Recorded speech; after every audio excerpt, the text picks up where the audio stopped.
છે જ્યાં સંબંધ હોય, જ્યાં મિત્ર હોય, જ્યાં ભાવ હોય. એટલે 15 દી પછી જમાઈનો ફોન આવ્યો. જમાઈનો ફોન આવ્યો, હાલો મોમ, મોમ. 15 દી 15 દી પાંભળો નાખી દો પીછે. હાલો મોમ. હા કુમાર, શું છે?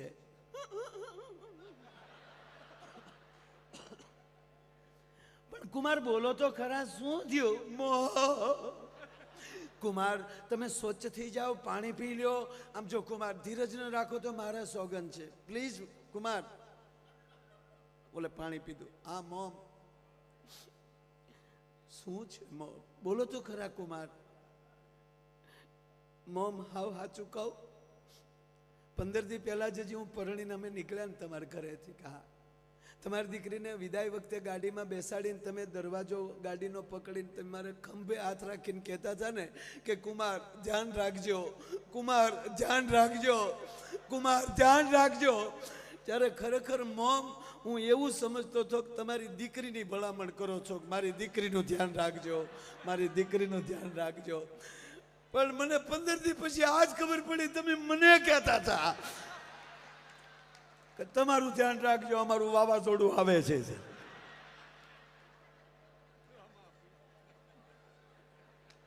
સાહેબ આ દેશ આપણે જે સંસ્કાર જે છે ભારતના, એ ભારતની રૂપ કરતા ગુણને વધારે આપણે સહાય કરી છે સાહેબ. આપણે ગુણને માનનારા છીએ. આજે દરેક રાજ્યો જુઓ તમે, હમણાં જ કીર્તિભાઈએ કીધું કે એમાં દક્ષિણ તો એની કલાને કેટલું પ્રોત્સાહન આપે. કેરલા હોય, કર્ણાટકા હોય. આપણે શું કરવું? અંગ્રેજી ન આવડે તોય આપણે અંગ્રેજી બોલવું સ્વીકારવું જ જોઈએ સાહેબ. અંગ્રેજી શીખવું જ જોઈએ. અને અંગ્રેજી વગેરે અહીંયા પહોંચી ન શકાય, સવાલ નથી. વર્લ્ડ ભાષા છે, પણ તમારી ગુજરાતીના ભોગે નહીં. પરિવાર સાથે ગુજરાતી જ બોલજો પ્લીઝ. તમારી ગુજરાતી જીવતી રહેશે ને તો તમારા સંસ્કાર જીવતા રહેશે. અમે શિક્ષણ સમિતિમાં સાહેબ ગુજરાત રાજ્યમાં બેઠા છીએ. આજે ગુજરાતનું શિક્ષણ ક્ષેત્ર એટલું ઊંચું ગયું છે કે આપણા પૂર્વ શિક્ષણ મંત્રી જીતુભાઈ વાઘાણી અને પ્રદીપ, માફ કરજો, ભૂપેન્દ્રસિંહજી ચુડાસમા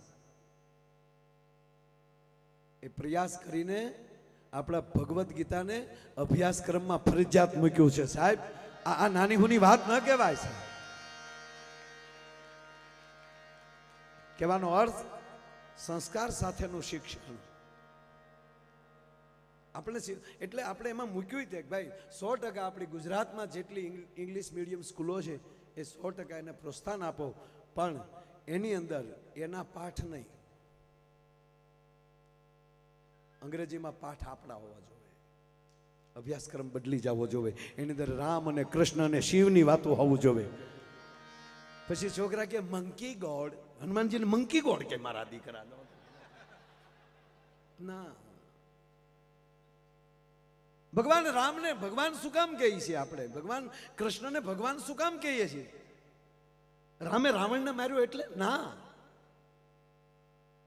એકવાર તમારા પરિવાર પાસે બેસી અને તમે રામાયણનો પાઠ વાંચાવી લ્યો. અરે વધારે નથી કહેતો, પણ એકવાર પગે લાગીને કહું છું અહીંયા જેટલા રહ્યો છો એને, કે એક રજામાં 1.5 કલાક થશે, કેવલ ભરત મિલાપનો પ્રસંગ વાંચી લેજો પરિવારને બેસાડીને. સંજયભાઈ, એકવાર જે પરિવાર ભરત મિલાપ ઘરે બેસીને વાંચી લે, હું સાતી ઠોકીને કહું કે તમે વ્યવસ્થાના ભાગરૂપે ઓસ્ટ્રેલિયા, અમેરિકા, ભારતમાં રહી શકો, હૃદયથી જિંદગીમાં ન રહી શકો. આઘા તમે તમને વિશ્વાસથી કહો. એનો એક નાની વાત કરું સાહેબ, હસાવાની જ વાત છે, પણ આપ બધા બેઠા છો અને એક સરખી વાત એક રોપતો જાવ છું સાહેબ. કૃષ્ણને એમથા ભગવાન કહીએ આપણે, જેની પાસે સુદર્શન ચક્ર, એક વાર જો હાથમાં સુદર્શન ચક્ર લઈ લે તો બ્રહ્માંડનો ગોળો તોડી નાખવાની જેનામાં તાકાત હોય, એવડી તાકાતવાન કૃષ્ણ હોવા છતાં, પરમાત્મા હોવા છતાં, જગતગુરુ હોવા છતાં શિશુપાલની હો ગાળ્યું સહન કરવાની તાકાત હોય ને, એ કૃષ્ણ સુધી પહોંચી શકે સાહેબ. ત્રીજી વાત, અડધું સાંભળેલું કોઈ દી સત્ય ન માનવું. અને એક જ આપણો ગ્રંથ રામચરિત્ર માનસ, રામચરિત્ર, આ ગ્રંથમાં ચરિત્ર શબ્દ આવે છે. અને જે કુટુંબમાં રામચરિત્ર માનસ વંચાઈ જાય ને, એ પરિવારને બાપ એના દીકરી દીકરાના ચારિત્રમાં કોઈ દી ફેર ન પડે. તમારે જ્યાં લખો હોય ત્યાં લખી લેજો. એકવાર જે દીકરી દીકરો રામાયણ જોઈ લે, પછી તમારે એને જગતના ચોકમાં મૂકી દેવા. એ દીકરીને ખબર પડે કે ભલે હું એકલી રહું છું, પણ મારો બાપ કોણ છે અને મારે કઈ રીતે જીવાય એની મને ખબર છે. એ રામચરિત્ર શીખવાડે છે બાપ. એનો ટૂંકો દાખલો, આજે 1.5 કલાક થાય ભરત મિલાપની, 1.5 મિનિટમાં વાત કરીને મારે તમને આશે બાજુ લઈ જવા. 1.5 જ મિનિટ. એ હૃદયથી કહું છું. અડધી વાત સાંભળેલી સત્ય ન માનવી. આપણે ભગવાન રામના ભાઈ નથી, સગા ભાઈ નથી એના. આપણે દશરથ રાજાના દીકરા નથી, આપણે શેષ નારાયણનો અવતાર નથી. એ કોણ હતું? એ લક્ષ્મણ હતા, સુમિત્રાનો જાયો હતા, દશરથ નંદન હતા, રામના ભાઈ હતા, શેષ નારાયણનો અવતાર હતા. છતાં અડધું સાંભળ્યું તો કેવડી ગેરસમજ થઈ. રામ, લક્ષ્મણ અને જાનકી ત્રણેય વનમાં હતા, અને લક્ષ્મણજીને કોઈએ કીધું કે અયોધ્યાથી ભરત સેના લઈને આવે છે. શું કીધું? આખી સેના લઈને આવે છે. અને લક્ષ્મણ રામ પાસે આવે છે. રામાયણમાં વાંચજો, અતિ ક્રોધિત થાય છે લક્ષ્મણજી રામ પ્રભુ પાસે કે મોટા ભાઈ, શું સમજે છે કઈ કઈનો દીકરો કે 14 વર્ષ પછી પાછો મારો બાપ ગાદીએ ન બેસી શકે એટલે એકલા સમજી અને સેના લઈને આવે છે. રામ, તમારા ચરણની સોગંદ ખાઈને કહું, હું ભરતને જીવતો નહીં જવા દઉં. ભરતને જીવતો નહીં જવા દઉં, તમારા ચરણના સોગંદ. આટલું બોલાઈ ગયું ને ત્યારે ભગવાન રામ એના ખંભા ઉપર હાથ મૂક્યો. સાવધાન લક્ષ્મણ. આંખોમાં ધોરિયા છૂટ્યા કરુણા નિધાનને. લક્ષ્મણ, તું કોની વાત કરેસ? તું ભરત આપણો ભાઈ છે. મોટા ભાઈ, વાત સાચી, પણ મેં સાંભળ્યું છે ફોજ લઈને આવે છે. આદર્શ ન ગુમાવો લક્ષ્મણ. કોની સાથે છો એ ધ્યાન રાખો. આદર્શ ન ગુમાવો. ફરીવાર લક્ષ્મણ બોલ્યા, મોટા ભાઈ, તમને લાગે મેં આદર્શ ગુમાવ્યો હોય એમ? લક્ષ્મણે જો આદર્શ ગુમાવ્યો હોત તો કોના બાપની તાકાત કે મારા બાપને વનમાં મોકલી શકે? મેં આદર્શ નથી ગુમાવ્યો. પણ પ્રભુ માફ કરજો, આદર્શમાં જીવન વ્યર્થ થઈ ગયું એનું શું કરવું? મારો પ્રભુ રામ નીકળે તો જાજમું પથરાય. મારા રામના ઢોલિયા જેવો કોઈનો ઢોલિયો ન હોય, એને બદલે આજે ખડની પથારીએ સૂવું પડે. મારી માં જાનકીને પથ્થરના ઓસીકે સૂવું પડે. આ આદર્શમાં જીવન વ્યર્થ થઈ ગયું એનું શું? અને ભગવાને જવાબ આપ્યો, સાહેબ લક્ષ્મણ, આદર્શમાં વ્યર્થ થયેલું જીવન બીજાની માટે આદર્શ બની જાય છે. બીજાની માટે આદર્શ બને. જાણ્યા વગર વાત ન કરો લક્ષ્મણ.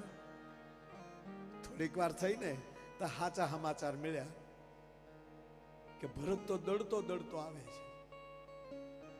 ફરીવાર પ્રભુ પાસે આવે છે, મોટા ભાઈ મને માફ કરજો, હું ઉતાવળ કરી ગયો. આ વાત એ માટે કહું, મિત્ર હોવ, પાર્ટનર હોવ, સંબંધી હોવ, અડધી વાતને કોકે કીધેલી વાતને જિંદગીમાં કોઈ દી મગજમાં ન લેતા ભલામણ. ત્રીજી વાત,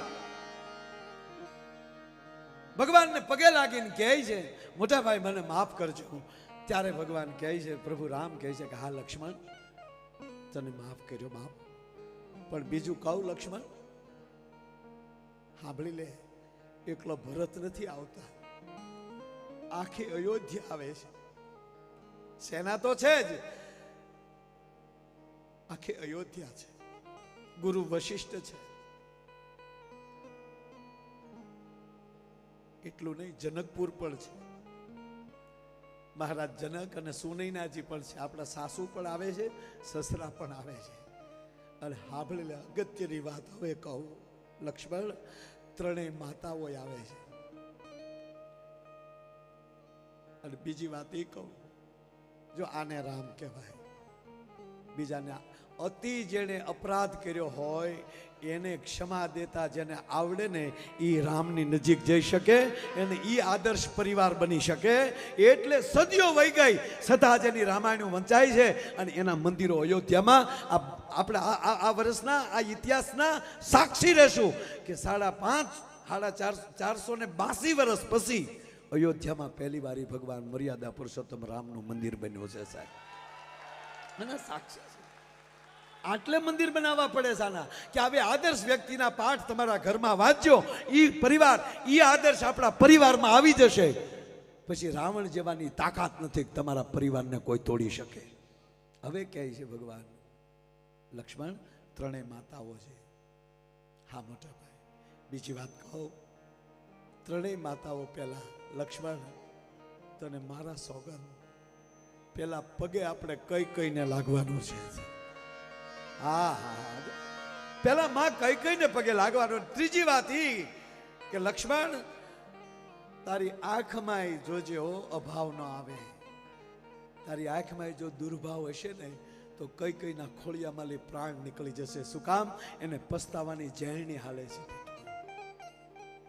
પરિવારને વાંચ્યો, 1-1.5 કલાક થશે ટૂંકમાં આવે છે. પછી આખા દીની જે ચર્ચાઓ થઈ, હાંજ પડી, બધાએ ભોજન પાણી કર્યા, અયોધ્યાથી બધી વ્યવસ્થા આવી હતી, તંબુ નખાઈ ગયેલા, પોતપોતાના કક્ષમાં બધા આરામ કરવા માટે ગયા. અને સાહેબ આ અડધી મિનિટની વાત, પોતપોતાના કક્ષમાં બધા આરામ કરવા વયા ગયા. હવે સીતાજી ઊભા થયા. તમારા પરિવારે તમને પહેરે કપડે કાઢી મૂક્યા હોય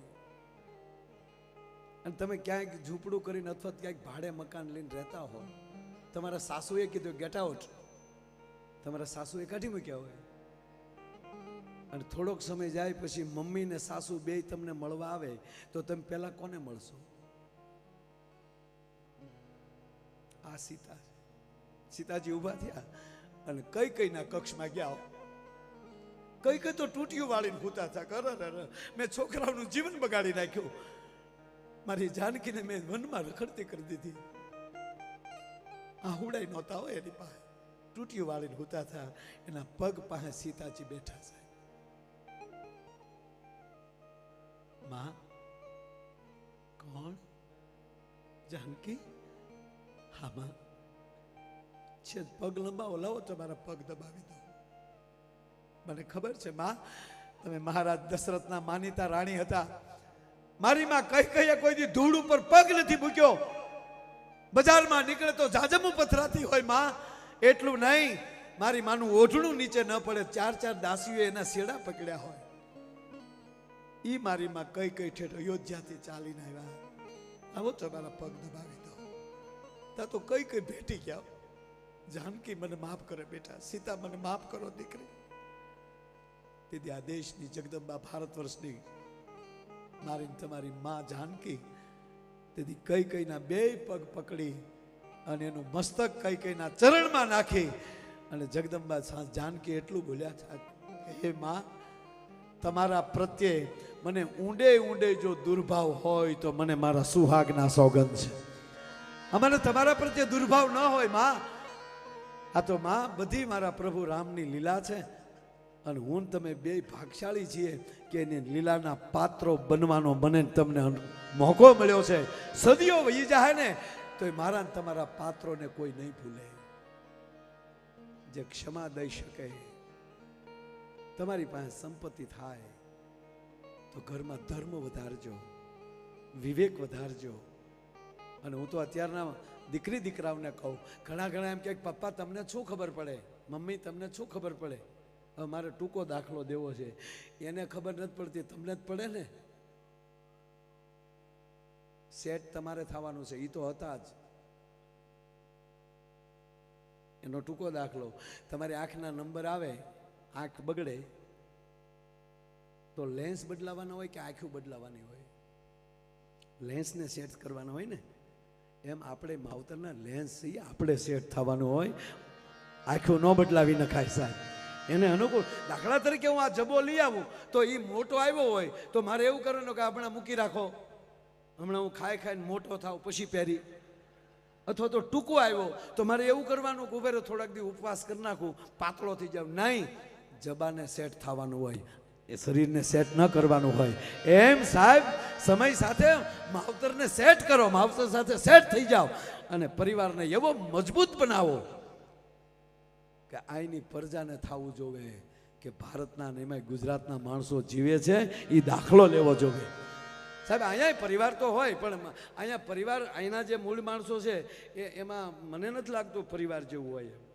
પપ્પા આવે પછી જમવા બેસી એવું છે અહીંના માણસો?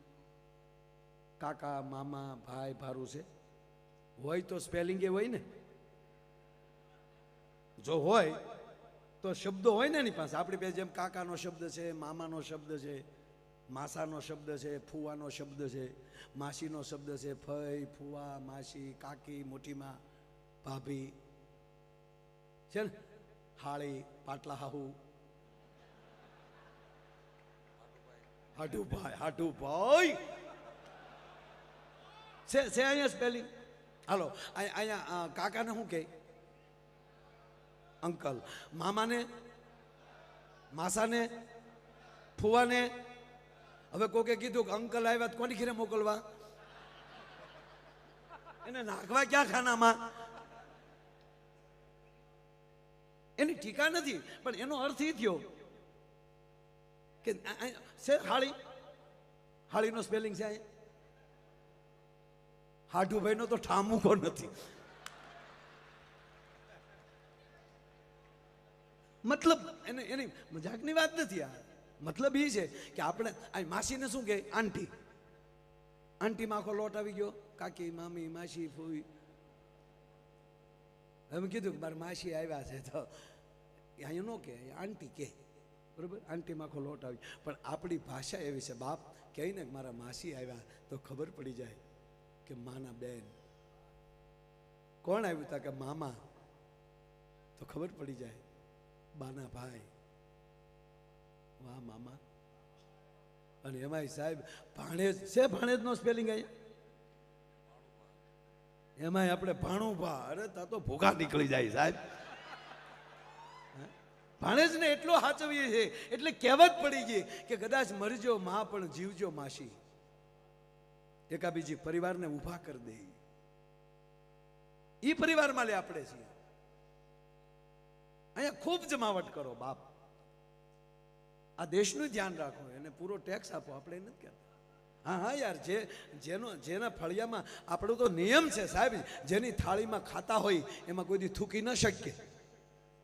આપણે પાકિસ્તાન વાળા નથી કે જ્યાં જાય અહીંયા આવડું કરી નાખીએ. આપણે તો બીજા માટે દીકરા દઈ દઈએ. ઈ ભારત છે. આપણે બીજા માટે પોતાનો જીવ દઈ દઈએ. આપણે આંગણે કોઈ આવ્યો હોય એ આશરા ધર્મ મજબૂત પાળીએ. ઈ આપણે છીએ. આપણે કુળદેવી છે, આપણી પાસે ઈષ્ટદેવ છે, આપણી પાસે સદગુરુ છે, એટલે આપણા માતૃદેવો ભવ સાહેબ. અને મહેમાન ક્યારે આવે તમારી ઘરે? જે પરિવાર માતૃદેવો ભવ પહેલા માને પગે લાગતો હોય જાગીને, પછી પિતૃદેવો ભવ પછી પિતાને પગે લાગતો હોય, પછી ગુરુદેવો ભવ પછી ગુરુને પગે લાગતો હોય, અને આ ત્રણ વ્યવસ્થિત હોય ને એની ઘરે માઠુડા મહેમાન આવતા હોય ત્યારે ચોથા ક્રમે અતિથિ દેવો ભવ.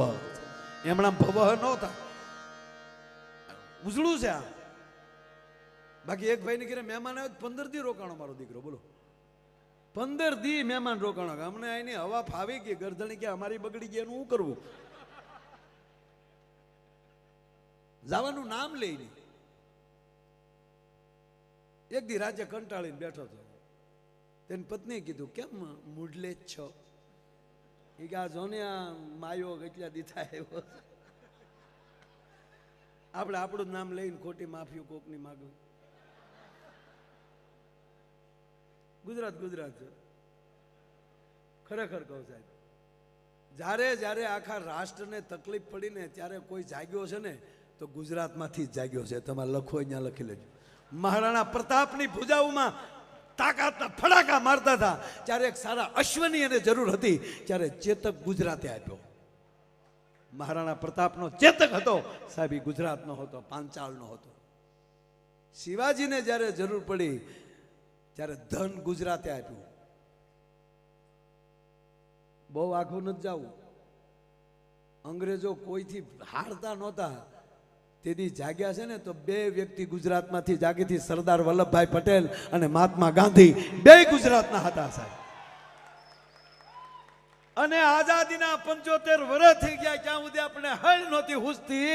ત્યારે ફરીવાર પાછા દિલ્હીમાં અત્યારે કોઈ બેઠા હોય તો એ ગુજરાતના નરેન્દ્ર મોદી અને અમિત શાહ.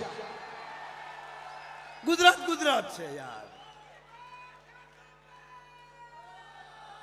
ભારત માતા કી જય જય શ્રી રામ. એક ગુજરાતી બેંકમાં ગયો.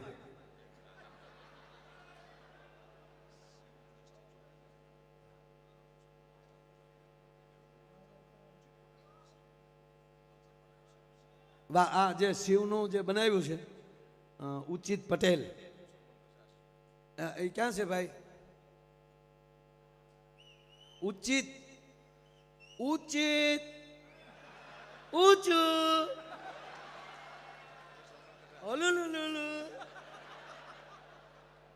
આશીષભાઈ, આશીષભાઈ આવો. ઉચિતને લેતા આવો, એનું સન્માન કરો સાહેબ. આ સરસ મજાનું એને ચિત્ર બનાવ્યું છે. વાહ તારી કલા દોસ્ત.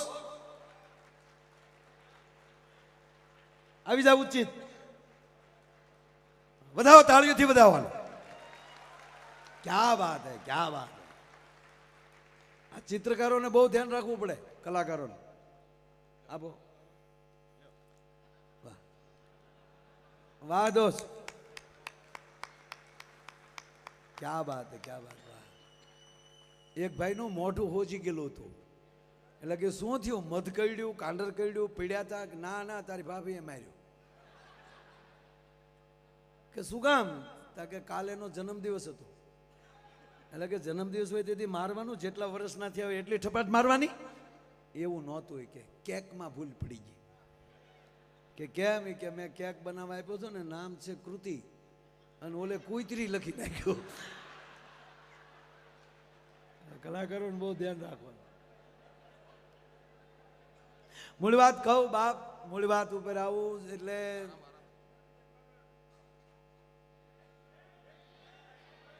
એ ઘડીક બેંકમાં ભલે ગયો. ઓલો ઓલો ઓલો મને ખબર છે એ બેંકમાં ગયો, ત્યાં પગ્યો હતો. પણ વૈશમાં એક જણો ઓલો ભાઈ મહેમાન હજી બેઠો છે.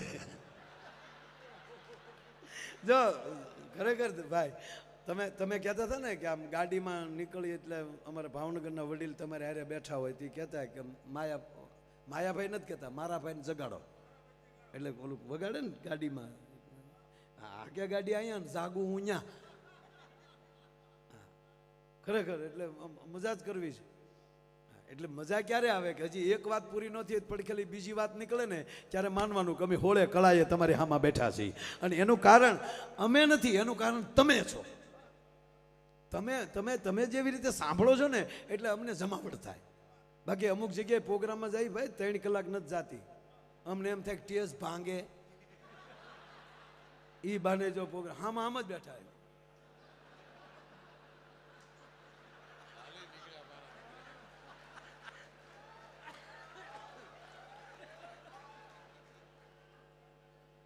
આપણને આને એમ થાય બે નાખી આને. અને પાછા જેને ગુજરાતી ડાયરામાં આવે ને એને એમ કે એ બધું લોકલ કહેવાય. લે તું વીઆઈપી નો દીકરો કેદું નો થઈ ગયો? આવ જાણે માઇકલ જેક્સનના માસીનો દીકરો હોય એમ.